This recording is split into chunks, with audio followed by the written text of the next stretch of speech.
Okay, good afternoon and welcome to our live streaming of Luis Enrique's press conference. Apologies for the delay.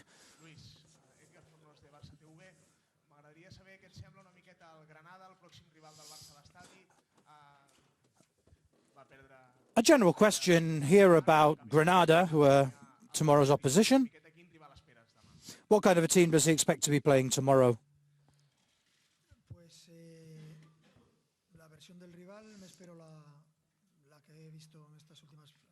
I expect them to be the same Granada we've seen in the last few league games. I'm sure they'll be strong in defence. They've got very good defenders, very high-quality defenders. They play well as a team. I think they're going to cause us a lot of difficulties. So let's see how we deal with them tomorrow.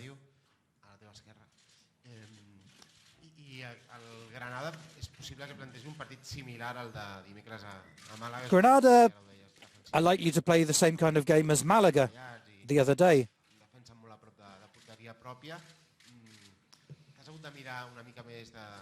Playing it tight in defence. Do you think you're going to need to look into this and find ways of dealing with games where that kind of ultra-defensive situation arises?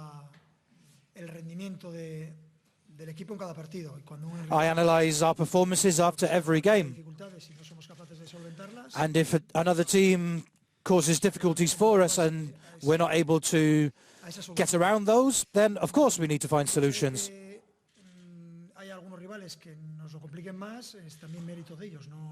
If other teams cause more problems for us than others, then that's because of that credit has to go to the other team. They say it's not quite as simple as just pressing a button and saying, okay, do this, and it happens automatically. Every opponent is going to be different. Every coach has a different understanding of the game. So we're looking at solutions, and let's see if we're capable of transferring those ideas into results on the pitch.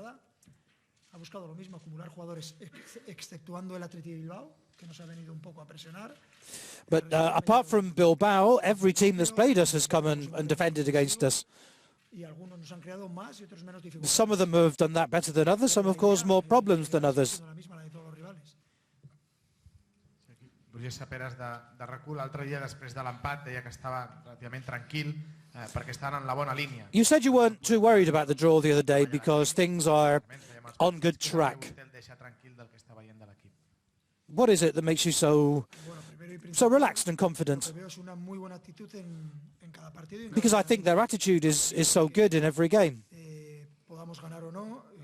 Whether we win or not, we didn't win the other day, for example, but it wasn't a problem with their attitude. It was a problem with the difficulties and problems that we faced. On an individual basis and also as a team, there is room for improvement. Hola Luis, a tu izquierda, Joan Tejedor para la cadena SER. Hablabas ahora de la forma de ser imprevisible para los rivales. Quería saber si estáis trabajando de alguna forma en los entrenos la manera de que a medio partido, la última media hora de un partido así encallado como el otro día. Talking about needing to be unpredictable and surprising opponents, are you working on perhaps a plan B for the last 30 minutes, 20 minutes of a game? A different way of attacking? We did that the other day. Maybe you didn't notice, but we did that. The players were playing different roles later on in the game. We've done that this season. If I can see any situation that I think would be useful and that could cause added trouble for the opposition, then of course I will be deploying that kind of tactic.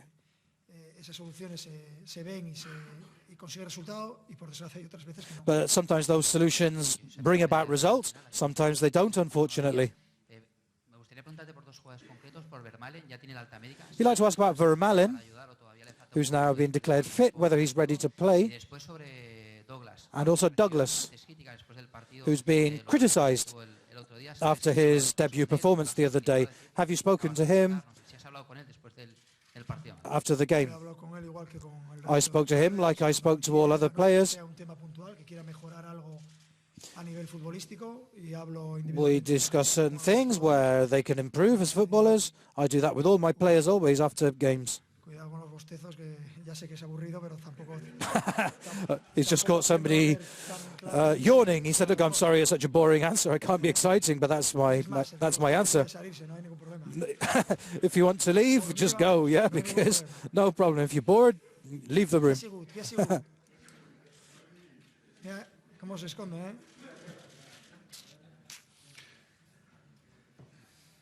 Siguiente pregunta. Okay. Another question. He's apologizing for not giving much of an answer to the last one.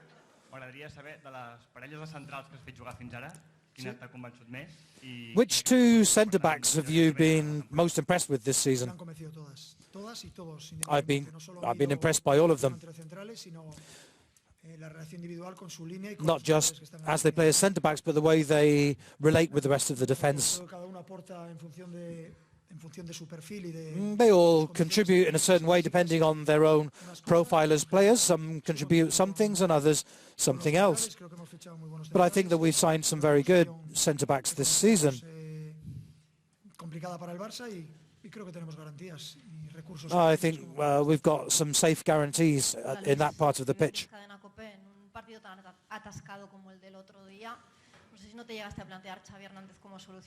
When you get stuck in a roadblock, in a jam like the other day against Malaga, do you not think Xavi Hernandez would be the solution? I've always got different ideas for different solutions. I haven't got 15 players on the bench. I've just got a handful of players. I have to decide which ones are the best ones to use. I've said that I need Xavi in the squad. I need all the players in my squad. I need them all to be ready to play. And I will play them whenever I think it's the right moment. Aprovecho y recojo el testigo que deja Josep. No le has contestado y me va bien el bostezo porque yo tenía prevista esta pregunta si no tengo que pensar otra. La de Thomas Vermaelen. He's insisting that, yeah, you said it was a boring question, blah, blah, blah, but look, I'd like to ask you about Vermaelen. He's once again.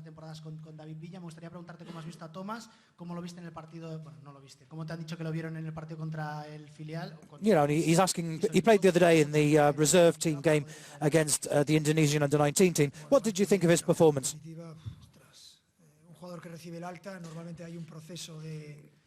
When a player gets declared fit, there's normally a process of giving them time to get into the rhythm of playing matches. But he's training at a very, very high level, looking very good. He's looking, in terms of fitness, very strong. But we need to make sure that he really is ready to go out there and play matches. But I'm very happy with his situation. I've spoken with the doctors. They're happy too.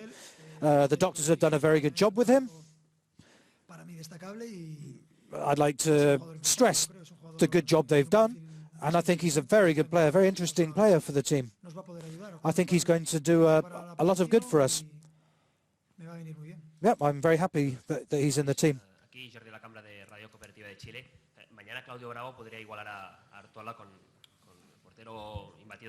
Claudio Bravo could equalize Artoa's record of going unbeaten at the start of a season. I'd rather you didn't talk about that kind of thing. Let's talk about that when the record has been beaten. I'm not interested in that. I'm interested in the team we're playing tomorrow.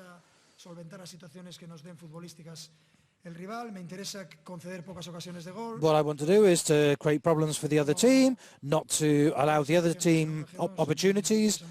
But these little stats and things, I'm not so worried about them. It's more about winning the game. My job is just to lead the team out to win a game. Jamie Easton para Bean Sports Estados Unidos. Volviendo un poco al tema de Xavi, quizás sorprende un poco que en Liga solo haya disputado. Going back to Xavi, and we're surprised that he's not really been playing very much this season. Is that what you planned for him this season? Have you spoken to the player about this? Is he just going to play a peripheral role this season?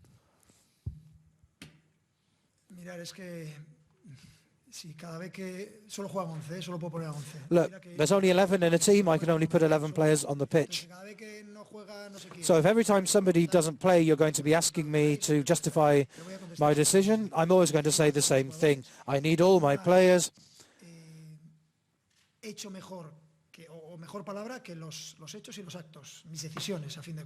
the end of the day, rather than acts, it's my decisions that count at the end of the day.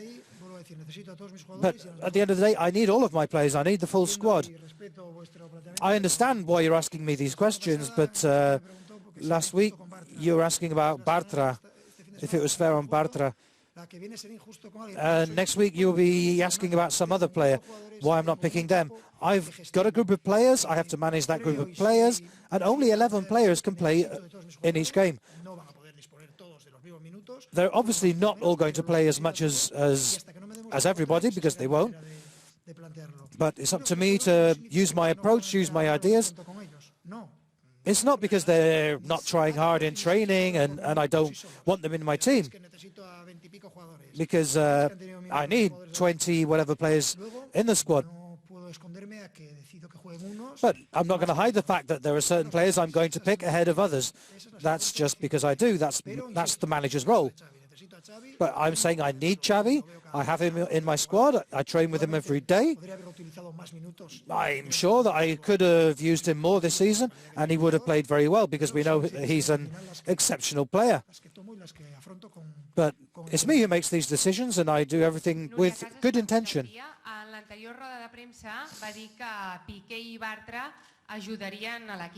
You said in the last press conference that Piqué and Bartra would be helping the team, and they did play against Malaga. But when you say help the team, what do you mean by that? When they're on the pitch, for them to perform 100%. Every player has to be at their ideal moment as an individual when they go onto the field, as an individual and also collectively, and to do that throughout the whole season in all competitions. Because we want to get to the end of the season still competing for the competition. But obviously there's form, we have to deal with suspensions, we have to deal with injuries, but we want to be at the end of the season competing for the different trophies, and I need all the players to be ready to help us do that.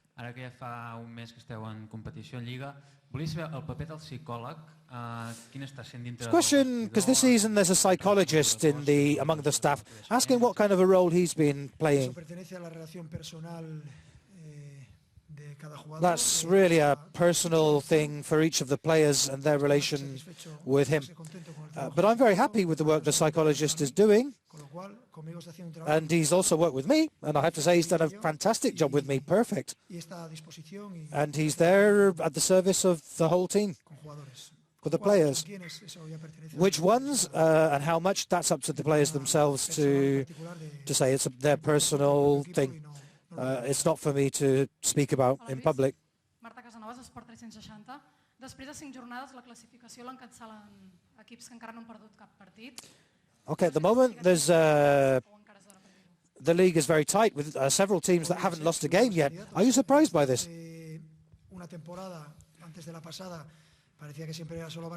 Well, yeah, I mean, until last season, everyone said the league was always just about Real Madrid and Barça.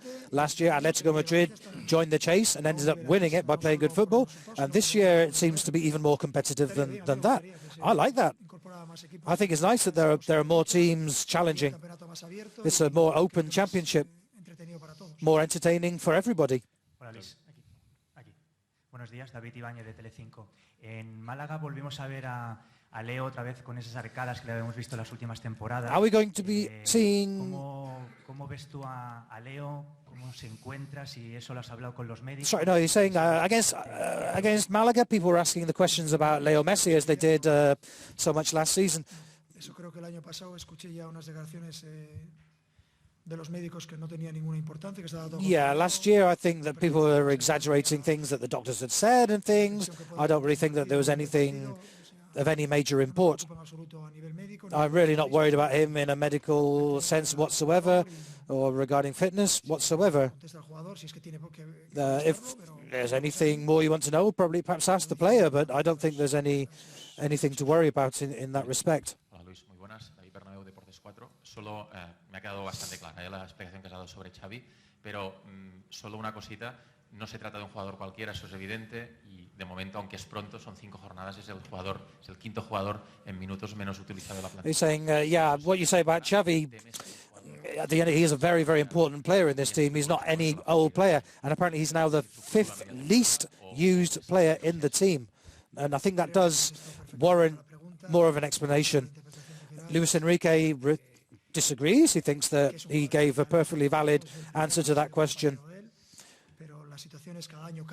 He's the first person to make the decisions, that every season is different. Football is football. I'm the person who has to make the decisions, as I said. I've spoken to the player. I'm very happy with the player. I have no problem with the player. But there's 11 players. And the players are all helping me, and Xavi is one of the players who's helping me very much. Josep Soldado para La Sexta. Luis Enrique, te quería preguntar por Luis Suárez. El otro día lo vimos jugando un partido. Luis Suárez played in the Barça B friendly the other day. So can you just speak about his fitness, his condition? Are you monitoring his progress? Son los chascarrillos que salen continuamente y que van a acompañarnos eternamente, con lo cual claro que está controlado, está en su peso. There are always going to be comments about Luis Suarez. I think that's going to pursue us forever while he's at the club. But no gano para disgustos aquí, entre los bostezos y las caídas. someone's fallen over in the background now. We say, look, you're yawning, you're falling over. Come on, let's be serious. But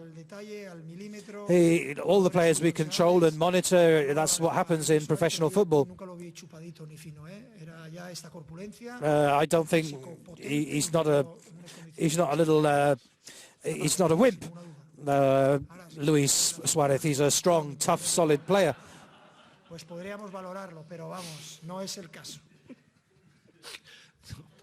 Hola, Luis. Bon dia. Toni Luna, de TV3. Volia preguntar com vius tu personalment el fet de ser l'entrenador del Barça, si sents pressió, si existeix aquesta pressió. Personal question here. How are you dealing with being Barça manager? Are you coping with the pressure? Yeah, there's always pressure. You get that. Describe it as you will, you know, but there's self-demands. Obviously, on a personal level, it's very different because you can't go out so easily in the street because you're always being recognized. You have to deal with these press conferences and people are asking me questions all the time. You have to justify your decisions. But no, it's a very nice job. It's very pleasurable. It's something I always wanted to do. It is very, very demanding. I don't deny that. But this is just the start of the journey. And I hope I'm able to cope with the pressure and that we can get results as the season draws on. Sí, hola, buenos días. Yo un poquito de mundo deportivo. Me imagino que el hecho de jugar el miércoles con el Málaga y luego el martes con el PSG, esto... Okay, you played Malaga on Wednesday, game tomorrow, then PSG on Tuesday. Más de 3 cambios por partido.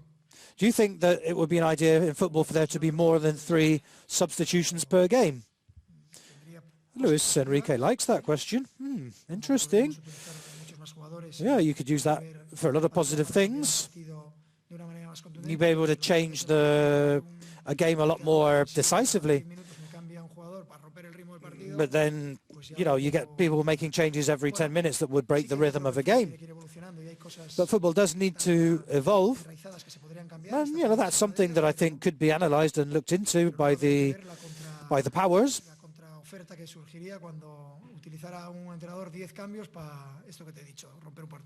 But, yeah, then you're going to get these managers that make 10 changes in a game and that could completely break the game. So maybe it's not such a good idea.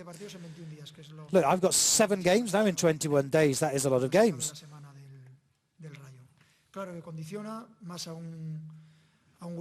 And having to play so many games, of course, that does condition your tactics and the way you pick your team. And you know that there are some games that we've got a better or a lesser chance of winning, but it's hard to deal with such a congested fixture list.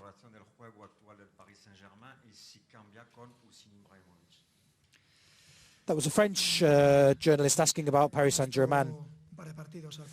I've seen, I think, a couple of games. I saw them against Ajax.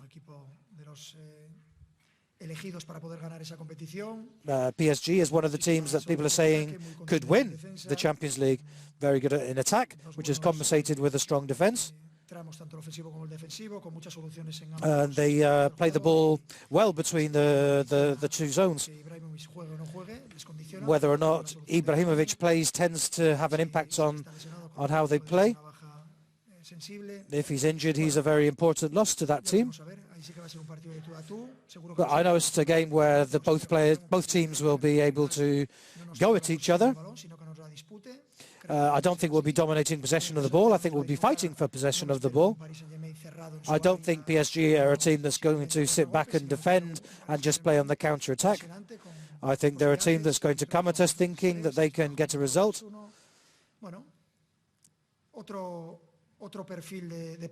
It's a different kind of game that I don't want to really analyse too much about that now, because Granada is the important game at the moment.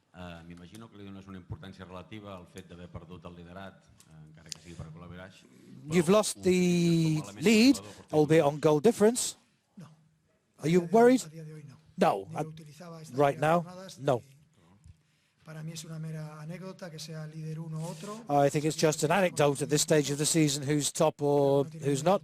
I think it's 13 points at the moment. That's nothing compared to the amount of points at the end of the season. Madrid, what is it, 4 points behind us, something like that. But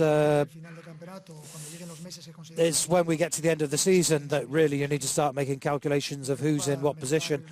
Right now, I'm more concerned about how my players perform, the kind of situations that opponents can present to us.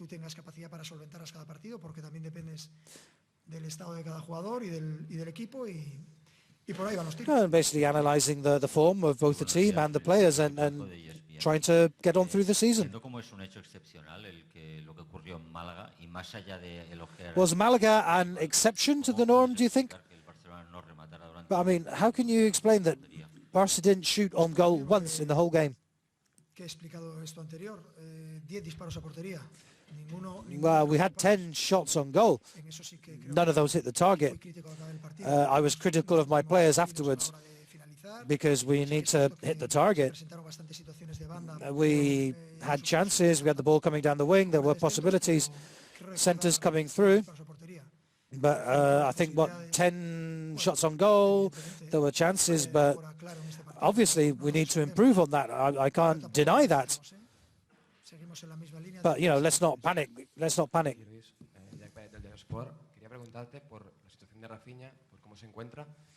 Question about Rafinha and Mascherano maybe as a replacement for Busquets. Yep, I think that's certainly something I consider, playing Mascherano and Rakitic, playing him as a pivot. There's all kinds of different options, and they're all valid options. So I'll be experimenting with different solutions.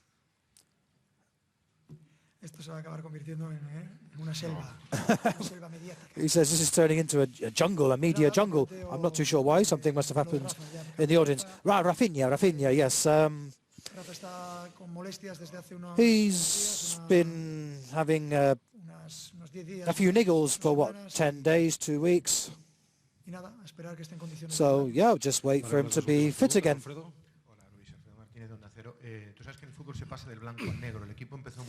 Football is a game that people see as black and white. Everyone talked about it was looking fantastic for the team and it was all too easy this season. All of a sudden now difficulties have arisen.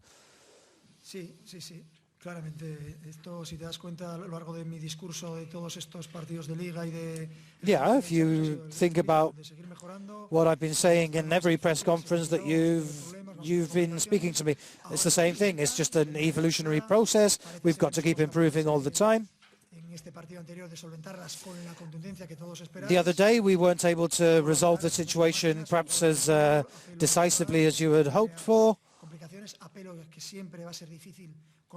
But I say it's always going to be difficult to play against a team that plays with all three lines basically as defensive lines.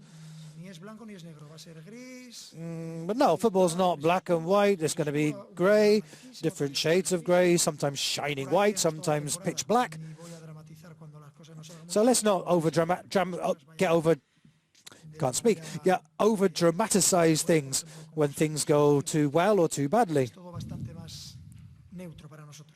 I think you need to be a bit more neutral with your analysis. Mathieu, does he remind you as a player of perhaps your era? Or does he remind me of a player in my era? No, not really. But again, my memory isn't that good. Maybe he's got a similar character to some of my former colleagues. I don't remember. But as a player, yes, he's fast, he's decisive, he's physically strong, he's strong on the ball. Perhaps there were some doubts regarding his price tag, but I've been very happy with the way he's responded. He came to help us in defence, and I'm very happy with how he's adapted to the team. Okay, thank you very much. At 10 o'clock tomorrow, they'll be announcing the squad. Okay, thank you for listening. All the best.